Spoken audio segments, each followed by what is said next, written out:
Good morning children. आप सब कैसे हैं? उम्मीद करती हूँ आप सब स्वस्थ और सुरक्षित होंगे। आज मैं आपको कक्षा 8 हिंदी सरिता का पाठ 1 भारत महिमा कविता को पढ़ाऊँगी। पहले मैं कविता का पहला पेज का भावार्थ बताऊँगी, उसके बाद हम दूसरे पेज पर जाएंगे और उसका भावार्थ बताएंगे। हिमालय के आंगन में स्थित भारत की प्राकृतिक छटा निराली है। यह देश ज्ञान, विज्ञान, संगीत आदि सभी क्षेत्रों में विश्व में अग्रणी रहा है। इसकी महान संस्कृति और सभ्यता प्रत्येक भारतवासी के लिए गर्व का विषय है। ऐसे ही भावों का परिचय प्रस्तुत कविता में दिया गया है। हिमालय के आंगन में उसे प्रथम किरणों का दे उपहार, उषा ने हंस अभिनंदन किया और पहनाया हीरे खार।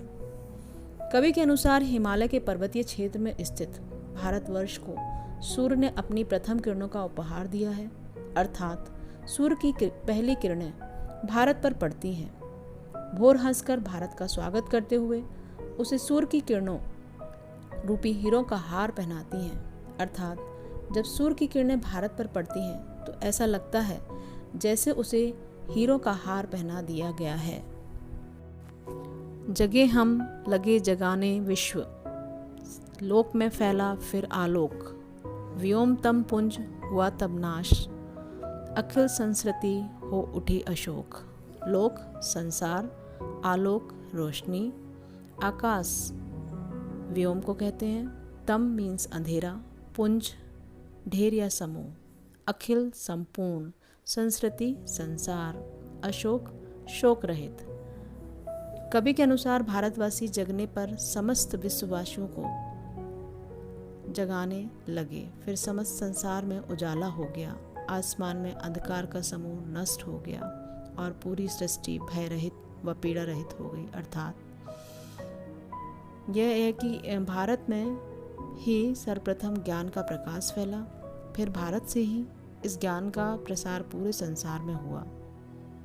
तब अज्ञानता रूपी अंधकार नष्ट हो गया और पूरा संसार पीड़ा मुक्त होने लगा।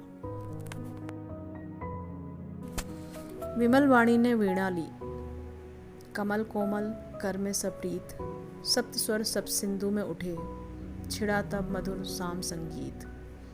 विमल निर्मल, वाणी सरस्वती, वीणा एक बाजा, कमल फूल, कोमल मुलायम, कर हाथ। पवित्र सरस्वती ने कमल के समान कोमल हाथों में प्रेम पूर्वक वीणा धारण की तो सप्त स्वर की ध्वनि सप्त सिंधु में गूंज उठी।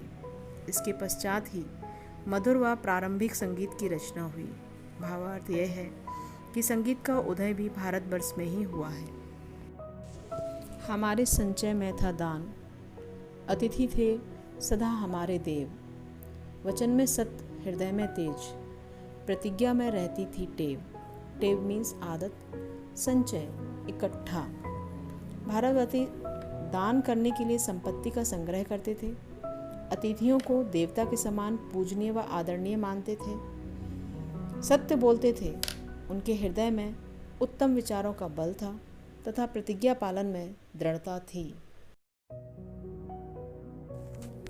जिए तो सदा इसी के लिए, यही अभिमान रहे यह हर्ष, निछावर कर दें हम सर्वस्व, हमारा प्यारा भारतवर्ष। निछावर समर्पित, सर्वस्व सब कुछ। भारतवासी सदैव अपने देश के सम्मान व रक्षा के लिए जीते आए हैं। इसका हमें अभिमान रहे और यह हर्ष की बात हो कि हम अपना सर्वस्व हमारे प्यारे भारतवर्ष के लिए निछावर कर दें। इस कविता के रचयिता हैं जयशंकर प्रसाद। जयशंकर प्रसाद का जन्म 1889 में वाराणसी में हुआ। सन 1937 में इनका निधन हो गया। इनकी प्रमुख काव्य कृतियाँ हैं चित्राधार, कानन कुसुम, झरना, आंसू, लहर और कामायनी। अजातशत्रु, चंद्रगुप्त, स्कंदगुप्त और ध्रुव स्वामिनी उनके नाटक हैं। तो कंकाल, तितली और इरावती उपन्यास। आकाशदीप, आंधी और इंद्रजाल उनके कहानी संग्रह हैं। छायावादी कवि की अतिशय काल्पनिकता, सौंदर्य का सूक्ष्म चित्रण, प्राकृतिक प्रेम, देश प्रेम और शैली की लाक्षणिकता उनकी कविता में की प्रमुख विशेषताएं हैं। बच्चों, इसी के साथ आज आपका पाठ समाप्त होता है। इस कविता को लय और भाव के साथ दोहराएं।